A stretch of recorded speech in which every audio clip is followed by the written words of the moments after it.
Hello mister Vimal, please stand அப்.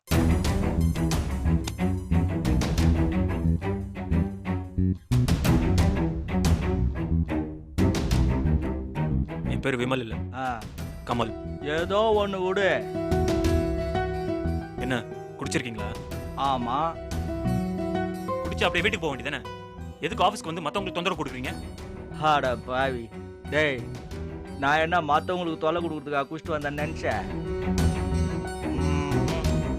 உனக்கு விளக்கம் கொடுக்கறதுக்கு தான் குடிச்சிட்டு வந்தேன். அன்பு, கொஞ்சம் மரியாதையா பேசுங்க. Okay sir, sorry sir. Shall I give my விளக்கம் சார்? என்ன உளறீங்க? என்ன நிதி அமைச்சர, அதுக்குள்ள மறந்துட்டியா? கொஞ்ச நேரத்துக்கு முன்னாடி எவ்வளோ சூடா சண்டை போட்ட.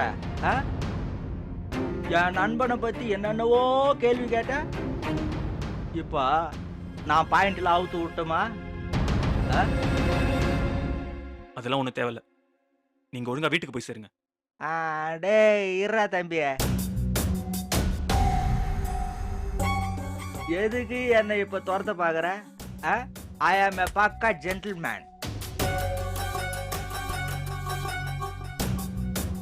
உன் கேள்விக்கு நான் இன்னும் 1 ஹவர்ல பதில் சொல்றேன்னு சொன்னேன்ல, கரெக்டா 1 ஹவர்ல வந்துட்டேன் பாத்தியா? எனக்கு பங்க்சுவாலிட்டி ரொம்ப முக்கியம். அதை விட இப்ப நான் பேச போற பஞ்சு டைலாக் உனக்கு ரொம்ப முக்கியம். என்ன பெருசா லவ் பண்ற நீ என்ன பெரிய உலக மகா காதலனா? இத பார், என்ற காதலி உன்னோட மனைவியாயிட்டு வரலாம், ஆனா உண்ட மனைவி என்னைக்குமே என்ற காதலி ஆயிட்டு வராது. அந்த 7 நாட்கள் படத்துல பாக்யராஜ் சார் கிளைமேக்ஸ்ல நல்லா உரைக்கிற மாதிரி பஞ்சு அடிச்சார, அந்த கிளாசிக்லாம் நீ பார்த்ததே இல்லையா? பார்த்துருந்தா நீ ஏன் இப்படி இருக்க போற? ஆசைப்பட்ட பொண்ணோட லைஃப்ல ஒரு பிரச்சனை இருந்தா அதை தீர்த்து வைக்கிறத விட்டு அவளை பிரிச்சு இழுத்துன்னு போனன்னு நினைக்கிறிய? வெக்கமா இல்லை உனக்கு? என்ன உன் நியாயம்? ஓ, அவளே பிடிக்காம தானே பிரிஞ்சு வந்தா? அவளோட சேர்ந்து வாழறதுல என்ன தப்புன்றது தானே உன் லாஜிக்கு? டைவர்ஸ் வாங்கி பிரிச்சுட்டா ராஜி மனசுல கார்த்தி அப்படியே காணாம போயிடுவான்னு நினைச்சா? போக மாட்டான், சாவர வரைக்கும் போக மாட்டான், அப்படியே இருப்பான். நீ தானே லவ் பண்ண, அவ வேற ஒருத்தனுக்கு மனைவி ஆனதுக்கு அப்புறமா இது வரைக்கும் அவளை மறக்க முடிஞ்சதா உன்னால? அப்ப ராஜி மட்டும் எப்படிப்பா உயிருக்கு உயிரா காதலிச்ச கார்த்திய மறப்பா? இந்த பார், ராஜி ஏதோ ஒரு நிர்பந்தத்துல உன்னை கட்டிக்கிறேன்னு சம்மதம் சொல்லிட்டா. ஆனா சத்தியமா அவளால கார்த்திய மறந்துட்டு உன் கூட நிம்மதியா வாழவே முடியாது. என்னடா தெரியும் உனக்கு காதலை பத்தி? என்ன தெரியும்? புருஷன் கூட சண்டை போட்டு இனிமேல் அவங்க கூட வாழவே முடியாதுன்னு அம்மா வீட்டுக்கு போற பொண்ணுங்க 4-5 வருஷம் கழிச்சு திரும்பவும் அவங்க கூடயே சேர்ந்து வாழறத நீ பார்த்ததில்ல? இவங்க பிரிஞ்சு எத்தனை நாள் ஆச்சு? ஒரு 3 மாசம் 4 மாசம் இருக்குமா? அந்த ரணம் ஆடுறதுக்குள்ள அவனை விட நீ தான் பெஸ்ட்ன்ற மாதிரி அந்த பொண்ணு மனசை போட்டு குழப்பி அவங்க 2 பேர் லைஃப்பையும் கெடுக்க நினைக்கிறிய? மனுஷனா நீ? மனுஷனாடா நீ? தவர் எழுதி வச்சுக்கோ, நீ தவமே இருந்தாலும் அவ உனக்கு கிடைக்க மாட்டான். அவங்க பிரிஞ்சு இருக்கிறதுலாம் ரொம்ப டெம்பரவரி, அதெல்லாம் வெறும் ஊடல் மாதிரி. அவங்க டைவர்ஸ் பண்ணிட்டது கூட ஒருத்தர் மேல ஒருத்தர் வச்சிருந்த காதல்னால தான். இதுக்கு மேலேயும் நேசிக்கிறவங்களை காயப்படுத்த வேணான்னு தான் 2 பேரும் ஒரே மாதிரி யோசிச்சு அந்த முடிவு எடுத்தாங்க. நீ 1000 நியாயம் பேசினாலும் எவ்வளோ முயற்சி பண்ணாலும் ராஜியோட நீ சேரவே முடியாது. வெளியில வேணா அவங்க 2 பேரும் ஒருத்தர் முழுசா மறந்துட்ட மாதிரி வேலைக்கு போலாம். ஆனா அவங்களே ஒதுங்கி போனாலும் அவங்க மனசுல இருக்கிற காதலு அவங்கள இழுத்துன்னு வந்து ஒட்ட வச்சிடும். பெங்களூர்ல அதான் நடந்துச்சு.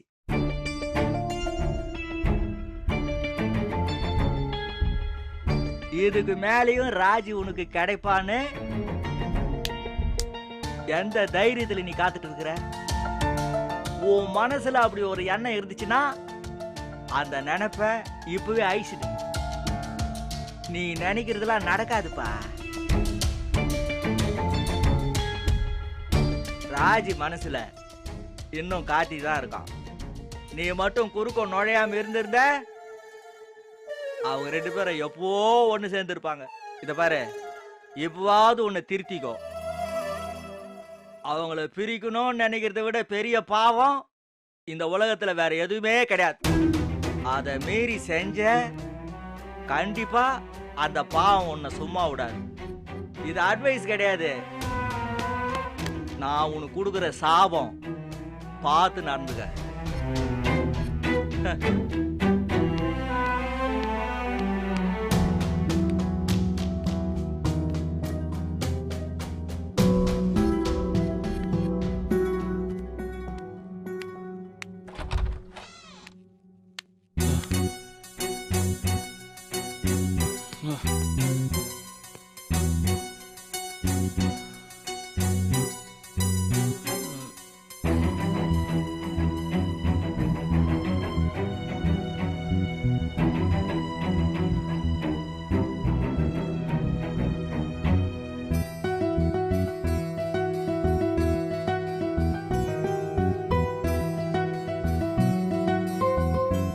என்னாச்சு உனக்கு? ஒன்றும் இல்லையே. ஏன் ஒரு மாதிரி பேசுற? நான் இன்னும் பேசவே ஆரம்பிக்கல, அதுக்குள்ள ஒரு மாதிரி பேசுறேங்கிற. குடிச்சிருக்கியா? ஆமா. இப்ப எதுக்கு குடிச்சிட்டு வந்த? வேற எதுக்கு வர போறேன்? உன் கூட பேசுறதுக்கு தான். சாரி, இப்ப என்னால உன்கிட்ட பேச முடியாது. முதல்ல வீட்டுக்கு கிளம்பி போ. உன்னை இந்த நிலைமையில யாராவது பார்த்தாங்கன்னா உனக்கு தான் அசிங்கம். I don't care. எனக்கு அதை பத்திலாம் கவலை இல்லை. உன் கூட நான் கொஞ்சம் பேசணும். That is more important for me. என்ன வளர்ற? வளர்றேண்ணா? தமிழ், இங்கிலீஷ் 2 மொழியிலும் தெளிவா தானே பேசுறேன். ஏன் கமல் இப்படி பண்ற? எதுக்கு நீ குடிச்ச? உன் கூட பேசுறதுக்கு தான். சத்தியமா ஒன்னும் எனக்கு புரியல. என்கிட்ட பேசுறதுக்கும் நீ குடிச்சதுக்கும் என்ன சம்பந்தம்? சில விஷயம் பேசுறதுக்கு கொஞ்சம் தைரியம் வேணும். என் மனசுல இப்ப பெருசா ஒரு கேள்வி ஓடிட்டு இருக்கு. அதை இப்ப உன்கிட்ட கேட்கணும். ஆனா உன் மூஞ்சியை பார்த்து கேட்கற தைரியம் எனக்கு இல்ல. அதான் குடிச்சேன். பைத்தியமா நீ? என்கிட்ட பேசுறதுக்கு உனக்கு என்ன பயம்? நீ இந்த மாதிரி எல்லாம் பண்ணவே மாட்டியே. திடீர்னு என்னாச்சு உனக்கு? அதான் சொன்னேனே, என் மனசுல இருக்க கஷ்டத்தை நான் கிளியர் பண்ணணும். அதுக்கு நான் கூட ஃப்ரீயா பேசணும். அதான். என்கிட்ட ஃப்ரீயா ஷேர் பண்ணிக்க முடியாத அளவுக்கு உனக்கு என்ன கஷ்டம்? சொல்லு, என்ன உன் பிரச்சனை? கார்த்திய உன்னால மறக்க முடியலையா? என்ன வளர்ற? நான் வளர்றேன்னே வச்சுக்கோ. நீ உண்மையே சொல்லு. என்ன உண்மை? கார்த்திய உன்னால மறக்க முடியாதுங்கிற உண்மைய. முட்டாள்தனமா பேசாத. ஏன் ராஜி மழுப்புற? I want straight answer. Yes or no. கார்த்தியை நீ முழுசா மறந்துட்டியா இல்ல இன்னும் இல்லையா? கமல், எதுக்கு இப்ப இந்த மாதிரி அசிங்கமா பேசுற? எனக்கும் அவனுக்கும் டைவர்ஸ் ஆயிடுச்சு. எங்களுக்குள்ள எல்லாம் முடிஞ்சு போச்சு. நடுவுல ஆக்சிடென்ட் மாதிரி நடந்த ஒரு விஷயத்துக்காக நான் அவனை இன்னும் நினைச்சிட்டு இருக்கேன்னு மட்டும் தயவு செஞ்சு என் மேல பழி போடாத. ம்ஹும். நான் அதை பத்தி பேச வரல. நான் தெரிஞ்சுக்க விரும்புறதுலாம் நீ கார்த்தியை மறந்துட்டியா இல்ல அவனை மனசுல இன்னும் நினைச்சிட்டு இருக்கியான்றத பத்தி தான். What you mean Kamal? எப்போ டைவர்ஸ் ஆச்சோ அந்த நிமிஷத்துல இருந்தே நான் அவனை நினைக்கிறத விட்டுட்டேன். இப்ப அவன் என் மனசுல இல்ல, இனி எப்பவும் இருக்க மாட்டான். போதுமா? பொய். என்ன சொல்ற? எப்படி ராஜி உன்னால அவனை மறக்க முடியும்? புரியல. கார்த்தியோட உனக்கு கல்யாணம் ஆனதுக்கு அப்புறமும் என்னாலேயே உன்னை மறக்க முடியலனா உன்னால மட்டும் அவனை எப்படி மறக்க முடியும்?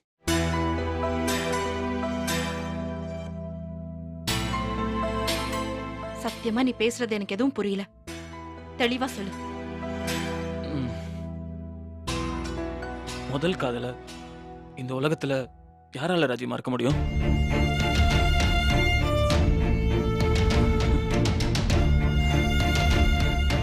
அப்படி மறந்தா அது எப்படி உண்மையான காதலா இருக்க முடியும்? ம்ஹும். இது பாரு, நீ சொல்றது பேச்சுக்கு வேணா நல்லா இருக்கலாம். முதல் காதல யாராலையுமே மறக்க முடியாதுன்னா அப்புறம் இந்த உலகத்துல எவனுக்குமே எவளுக்குமே கல்யாணம் நடக்காது. நான் காதலை கொச்சப்படுத்துறதா நினைக்காத.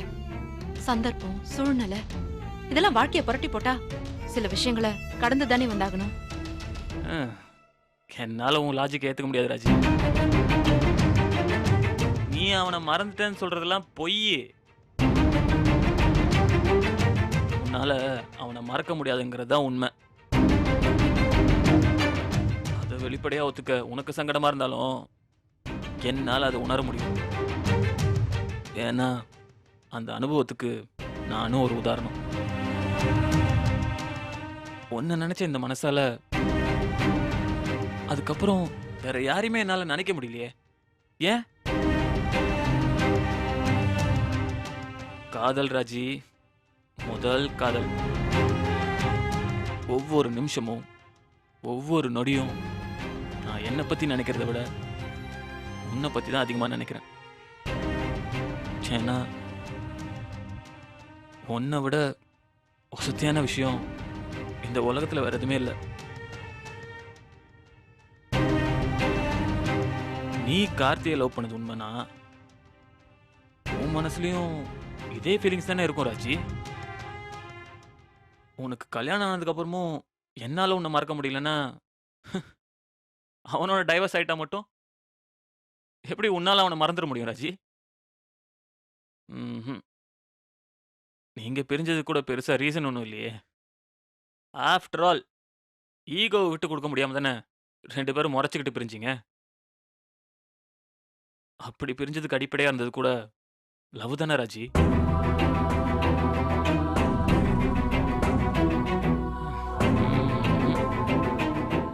என்ன பேச வேண்டியதெல்லாம் பேசி முடிச்சிட்டியா? நான் என் மனசுல இருக்கிறதெல்லாம் கேட்டேன். நீ தான் இன்னும் அது பதிலே சொல்லல. என் பதில நான் ஏற்கனவே சொல்லியாச்சு. உன்னால அதை ஏத்துக்க முடியலனா அதுக்கு மேல என்னால உன்கிட்ட பேச முடியாது. எதுக்கு ராஜி இவ்வளவு பிடிவாதமா இருக்க? உன்னால அவனை மறக்க முடியாதுங்கிறது தான் உண்மைனா அதை ஒத்துக்க. எதுக்கு அதை மறைக்க பாக்குற? என்ன குடிச்ச மாதிரி நடிச்ச? என்ன வேணாலும் பேசலாம்னு நினைச்சிட்டியா? குடிச்ச மாதிரி நடிக்கிறேனா? என்ன சொல்ற? நீ போதையில உளற மாதிரி பேசினா நீ குடிச்சிருக்கேன்னு நான் நம்பிடுவேன் நினைச்சியா?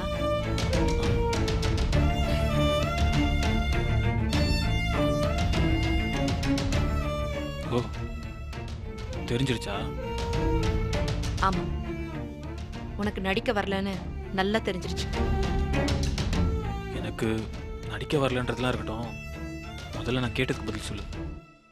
கமல், சும்மா கடுப்பேத்தாத. உன் முட்டாள்தனமான கேள்விக்கெல்லாம் என்னால பதில் சொல்லிட்டு இருக்க முடியாது. டைம் ஆச்சு, நான் கிளம்புறேன். Raji,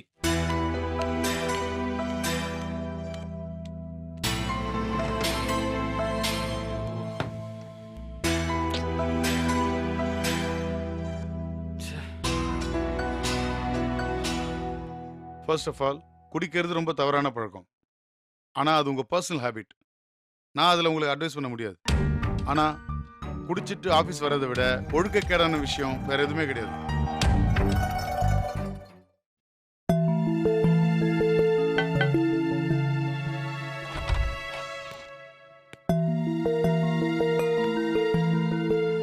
good morning sir. Good morning. நான் உங்களை உட்கார சொல்லவே இல்லையே. Sorry sir. இப்போ உங்களை எந்திரிங்கன்னு நான் சொல்ல. Sorry sir. ஒரு விஷயம் பண்றதுக்கு முன்னாடி யோசிக்கிறதே இல்லை. அப்புறம் அது தப்பானதுக்கு அப்புறம் சாரி கேட்கறது. இதனால ஏதாவது பிரயோஜனம் இருக்கா அன்பு? Sorry sir. இப்போ நான் நிக்கிறதா உக்காரதான்னு நீங்களே சொல்லிடுங்க சார். உங்களுக்கு என்ன தோணுது? பரவாயில்லைங்க சார், நான் நிக்கிறேன். நீங்க பண்ணது உங்களுக்கே தப்புன்னு தோணுது. அதான் நீங்களே நிக்கிறேன்றீங்க, சரியா? Yes sir. அப்ப குடிச்சிட்டு ஆபீஸ் வந்தது தப்புன்னு ஏன் உங்களுக்கு தோணல? சார். நேத்து நீங்க குடிச்சிட்டு ஆபீஸ் வந்தீங்களா இல்லையா? ஆமாம் சார். இல்லை சார். ஆமாவா இல்லையா? ஆமாம் தான் சார். ஆனால் ஆனா என்ன? நேற்று நான் குடித்தது உண்மைதான். ஆனால் குடிச்சிட்டுலாம் ஆஃபீஸ் வரல. என்ன உளறீங்க? எவிடன்ஸ் காட்டுமா? இல்லை சார், ஒர்க்கை முடிச்சிட்டு தான். ஸோ உங்க ரூல்ஸ் படி ஒருத்தர் ஒர்க் எல்லாம் முடிச்சிட்டா ஆஃபீஸ்லேயே குடிச்சிட்டு சுத்திட்டு இருக்கலாம். அது தப்பு இல்லை இல்ல? இல்லை சார். ஆட்டிடியூட் டிசைட்ஸ் ஆல்டிடியூட்னு சொல்லுவாங்க. உங்களோட மனப்பான்மை தான் நீங்க எந்த உயரத்தில் இருக்கீங்கன்னு மற்றவங்களுக்கு காட்டும். தப்பை பண்ணிட்டு அதுக்கு நியாயம் கற்பிக்க பார்க்கறது அதை விட பெரிய தப்பு. தப்பு தான் சார். தப்புன்னு தெரிஞ்சும் எந்த தைரியத்தில் குடிச்சிட்டு ஆஃபீஸில் சுத்திட்டு இருந்தீங்க? அது வந்து எதுக்கு தயங்குறீங்க? இந்த மாதிரி தயக்கம் இல்லாமல் பேசுறதுக்கு தான் சார். புரியல. Sorry sir. சில விஷயங்களை சில பேர்கிட்ட பேசுகிறப்போ கொஞ்சம் தயக்கமாக இருக்கும். குடிச்சிட்டா மனசில் இருக்கிறத ஃப்ரீயாக பேசிடுவேன், அதான். ஓ சரி. நீங்க குடிச்சதுக்கு அப்புறம் நீங்க பேச வேண்டிய ஆளோட ஃப்ரீயா பேச முடிஞ்சதா? முடிஞ்சது சார். குடிச்சாதான் உங்களுக்கு ஃப்ரீயா பேச முடியும்னா அவரை நீங்க வெளியில பார்ல எங்கேயாவது மீட் பண்ணி பேசியிருக்கலாமே. எது குடிச்சிட்டு வந்து ஆபீஸ்ல வச்சு பேசணும்? Don't you have basic discipline? Sorry sir. நீங்க என்னோட பேசின 10 வார்த்தையில 8 வார்த்தை சாரி. Sorry sir. பதட்டத்துல மறுபடியும் உளராதீங்க அன்பு. ஃபர்ஸ்ட் ஆஃப் ஆல், குடிக்கிறது ரொம்ப தவறான பழக்கம். ஆனா அது உங்க பர்சனல் ஹேபிட். நான் அதுல உங்களுக்கு அட்வைஸ் பண்ண முடியாது. ஆனா குடிச்சிட்டு ஆபீஸ் வர்றதை விட ஒழுக்கக்கேடான விஷயம் வேற எதுவுமே கிடையாது.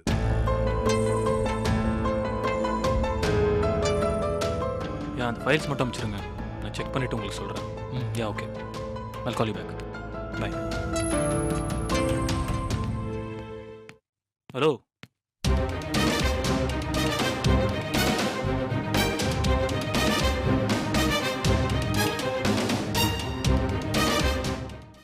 ஃபர்ஸ்ட் ஆஃப் ஆல், குடிக்கிறது ரொம்ப தவறான பழக்கம். ஆனா அது உங்க பர்சனல் ஹேபிட். நான் அதுல உங்களுக்கு அட்வைஸ் பண்ண முடியாது. ஆனா குடிச்சிட்டு ஆபீஸ் வர்றதை விட ஒழுக்கக்கேடான விஷயம் வேற எதுவுமே கிடையாது. ஒழுக்கம் கேட்டா எல்லாமே கெட்டு போகும்னு காந்தி சொல்லியிருக்காரு. ஒரு முறை எக்ஸாம் எழுதுறப்ப கெட்டில்ன்ற வார்த்தையோட ஸ்பெல்லிங்கை காந்தி தவறா எழுதிட்டார். அதை பார்த்துக்கிட்டு இருந்த டீச்சர் பக்கத்துல உள்ள ஸ்டூடெண்ட்டை பார்த்து சரியா எழுதுன்னு காந்தி கிட்ட சொன்னாங்க. ஆனா காந்தி அப்படி செய்யல. ஏன்னா சரியான ஸ்பெல்லிங்கை விட ஒழுக்கம் தவறாம இருக்கிறது தான் முக்கியம்னு அவர் மனசுக்கு பட்டது. அன்னைக்கு அவர் காப்பி அடிச்சிருந்தா பரீட்சையில அவருக்கு ஒரு மார்க் எக்ஸ்ட்ரா கிடைச்சிருக்கும். ஆனா கண்டிப்பா நமக்கு ஒரு மகாத்மா கிடைச்சிருக்க மாட்டார். என்ன, நீங்க குடிச்சிட்டு ஆபீஸ் வந்ததுக்கும் நான் சொன்ன கதைக்கும் என்ன சம்பந்தம் யோசிக்கிறீங்களா? இல்லை சார், புரியுது. Discipline is more important than anything. நீங்க போட்டிருக்கிற ட்ரெஸ் உங்க ஸ்டேட்டஸை மட்டும்தான் மற்றவங்களுக்கு காட்டும். ஆனா ஒழுக்கம் தான் உங்களுக்கு உண்மையான மரியாதையை கொடுக்கும். Correct sir. சரி, நீங்க பண்ண தப்புக்கு நான் என்ன பண்ணலாம்? என்ன வேலையை விட்டே தூக்கலாம் சார். அப்போ இதனால உங்க வேலை போகணும் உங்களுக்கு நல்லாவே தெரியும். தெரியுமா தெரியாதா? தெரியும் சார். அப்புறம் எப்படி இந்த மாதிரி ஒரு ரிஸ்க் எடுக்க முடிஞ்சுது? இந்த ஆபீஸ்ல நீங்க ஒரு சீனியர் எம்ப்ளாயி அன்பு.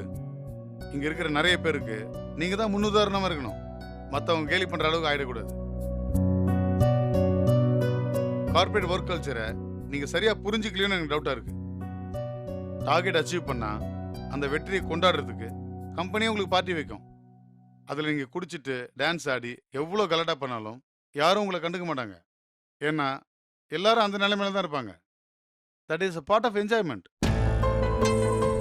ஆனால் அதுக்காக வேலை செய்கிற இடத்துல குடிச்சிட்டு வரவனை எந்த ஆஃபீஸ் நிர்வாகமும் மன்னிக்காது. என்னதான் நீங்கள் வேலையை முடிச்சதுக்கு அப்புறமா குடிச்சிட்டு வந்தேன்னு சொன்னாலும் என்னால் அதை ஏற்றுக்க முடியாது. இவ்வளோ வருஷத்துல நீங்க இந்த மாதிரி ஒரு தடவை கூட பண்ணதில்லை. நீங்க இப்படி பண்ணது எனக்கு ரொம்ப ஷாக்கா இருக்கு அன்பு. வெல், இது ஃபர்ஸ்ட் டைம்ன்றதுனால கூப்பிட்டு விசாரிக்கிறதோட விடுறேன். But this will be your last warning. இன்னொரு முறை இந்த மாதிரி ஏதாவது நடந்துச்சுன்னா யூ லூஸ் யூர் ஜாப். நீங்க போலாம். Thank you sir. தேங்க்ஸ். எதுக்கு? நான் பண்ண தப்ப எனக்கு புரிய வச்சதுக்கு. அட்வைஸ்னால என்ன நன்மைன்னு உங்களால புரிஞ்சுக்க முடியும்னா அதுக்கப்புறம் உங்களுக்கு அட்வைஸ் எதுவுமே தேவையில்லையே. நம்ம வேலையில நம்ம பர்ஃபெக்டா இருந்துட்டோம்னா இப்படி சங்கடமா அட்வைஸ் கேட்க வேண்டிய அவசியம் இல்லைன்னு சொல்றேன். புரியுது சார். போலாம். வரேன் சார்.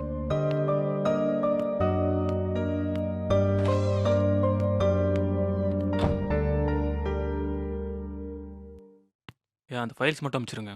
நான் செக் பண்ணிவிட்டு உங்களுக்கு சொல்கிறேன். யா okay. I'll call you back. Bye. Hello.